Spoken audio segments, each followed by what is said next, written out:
Әйел өз жақсылығы үшін күйеуінің шапалағын күтпеген еді. Отбасының немқұрайлығын көріп, өзін күлкілі сезінді. Ыңғайсыз күйде қалған әйел тыныш бөлмеде болуды қалады. Бірақ бөлмеге кіргенде, енесі суық дауыспен бұйырды. Мehman है बाहर. क्या सोचेंगे सब लोग? Бәрі не істеуі керектігін білмеді. Тіпті оны ерекше жақсы көретін анасы да осы сәтте оған шыдамдылыққа үйренуді, отбасы үшін төзу керектігін айтты. Бірақ ең ауыр соққы, зорлық көрсеткен күйеуінің ештеңе болмағандай ұйықтап қалуы еді. Отбасылық зорлықтың өзі қорқынышты, бірақ одан да сорақысы, көпшіліктің жәбірленушіге шыдап, кешіру керек деп қарауы, ал зорлық көрсеткен адам жауапкершіліктен құтылуы. Осы бұрмаланған түсінік Амуны терең мұң мен дәрменсіздікке батырды. Ол осы отбасы үшін, күйеуінің құлдыраған мансабы үшін өзінің сүйікті би өнерінен бас тартқанын еске алды. Толықтай үй шаруасына беріліп, таңнан қара кешке дейін тынымсыз еңбек етті. Үйдің бар тірлігі мойнында болды, тіпті енесінің қан қысымын да үнемі тексеріп отырды. Күйеуі оянғанда әрдайым ыстық шайы дайын тұратын. Ол кездесуге асығып, тамақ ішпей шықса, Аму сыртқа ілесе шығып аузына тамақ салатын. Ол өзін бақытты санайтын, күйеуі оны құрметтейді деп ойлайтын. Тек енді ғана бәрінің жалған екенін түсінді. Күйеуі қиындыққа тап болғанда ашуын басатын біреуі керек болса, Амуны ұруға құқығы бар деп санады, және бұл үшін ешқандай жауап бермейтінін білді. Түн ортасы. Ұйықтай алмай, үй шаруасын реттеумен ішіндегі мұңын тарқатуға тырысты. तुम सोई नहीं? सुनीता को आ जाने देती? Аму дәл осы сәтке дейін енесінің жүрегінде тек өзінің ұлы ғана бар екенін түсінбеген еді, ал өзі олардың үйінде тек тұрақты қызметші іспетті болып шықты. Тең қарым-қатынас теңсіздікке айналғанда, бұрынғы сезімдердің бәрі күлкіге айналады. Келесі күні таңертең Амук әрқашанғыдай оянып, үй шаруасымен айналысты. Бірақ тек өзі ғана білді, кейбір нәрселер тек өткен шақта қалды, бірақ оларды ұмыту мүмкін емес. Оның көзі енді бос және салқын болды, тіпті үй қызметшісі оның жүрегіндегі қайғыны сезді. Ал Вижай өз қателігін түсінудің орнына, өз ашуын жұмыстағы қиындықтармен ақтауға тырысты. Бұл күтпеген өзгеріс Амуктың жүрегін қайтадан суық тұңғиыққа батырды. Келесі күндері ол Вижаймен бір төсекте жатқанымен, оның жүрегі енді өлі көлдей тыныш болды, ешқандай толқынсыз. Түндер тым ұзақ, күндер жылдардай өтетіндей көрінді. Біртіндеп тіпті романтикалық кешкі астарда оның ішінде ешқандай сезім тудырмады. Вижайдың көңілінен шығу үшін ғана ол әлсіз күлкі сыйлайтын. Бірақ бұл күлкінің артында шексіз шаршау мен үмітсіздік тұрды. Күннен күнге ұйқысыз түндер оның өмірден кетіп қалу туралы ойларын сейілтті. Ақыры бір күні бөлме жинап жүріп, оның жүрегінде жиналған реніш тасқын судай жарып шықты. Осылайша ол батыл шешім қабылдады. Ол дүкенге барып, қажетті заттарды сатып алды.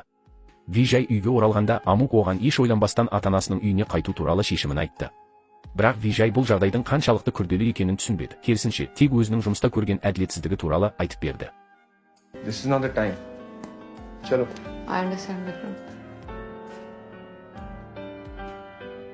But I need this. ठीक है. लो. तुम्हें बात बढ़ानी है ना, बढ़ाओ. जाओ. Амуның кетуі олардың өмірін түбегейлі өзгертті.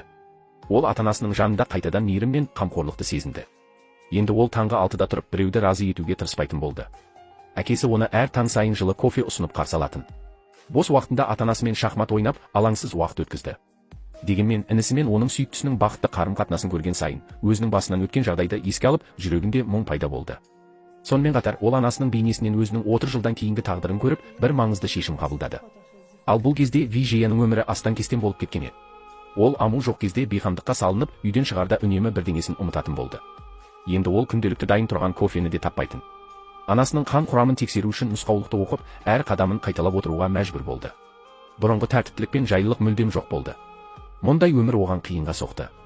Осылайша ол Амуның төркініне баруға бел буды. Бірақ оны қайтаруға деген ұмтылысы махаббаттан емес, үйреншікті жайлылық пен қызметке деген тәуелділіктен туындады. Ол болған жағдайды елеусіз бір оқиға ретінде көрсеткісі келді. Бұл әрекеті Амуның әкесінің ашуын тудырды. Бірақ анасы күйеуін сабырға шақырып, оларды оңаша қалдырды. Сонда да Вижия өз кінәсін мойындаудың орнына мәселені алтын алқамен шешпек болды.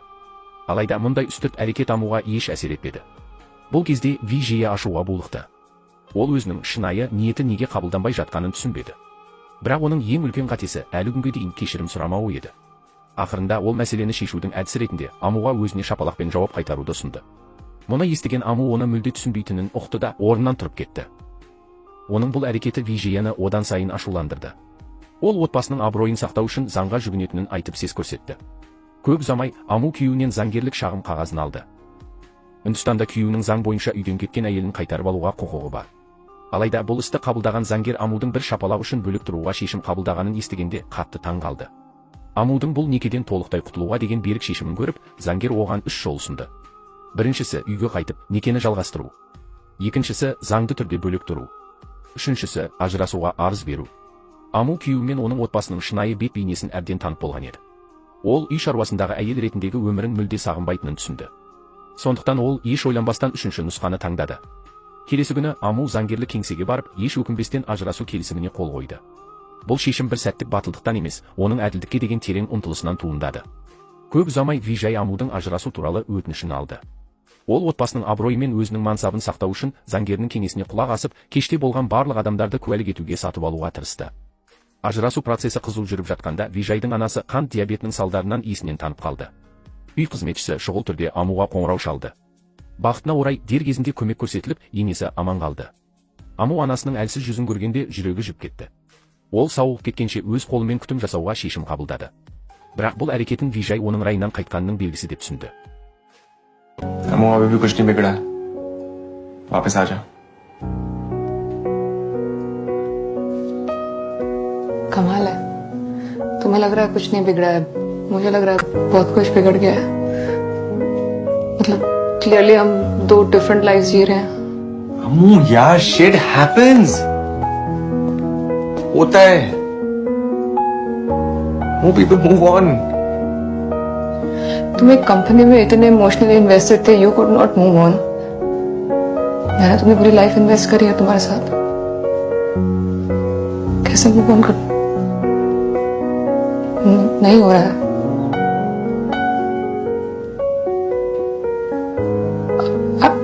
I don't love you.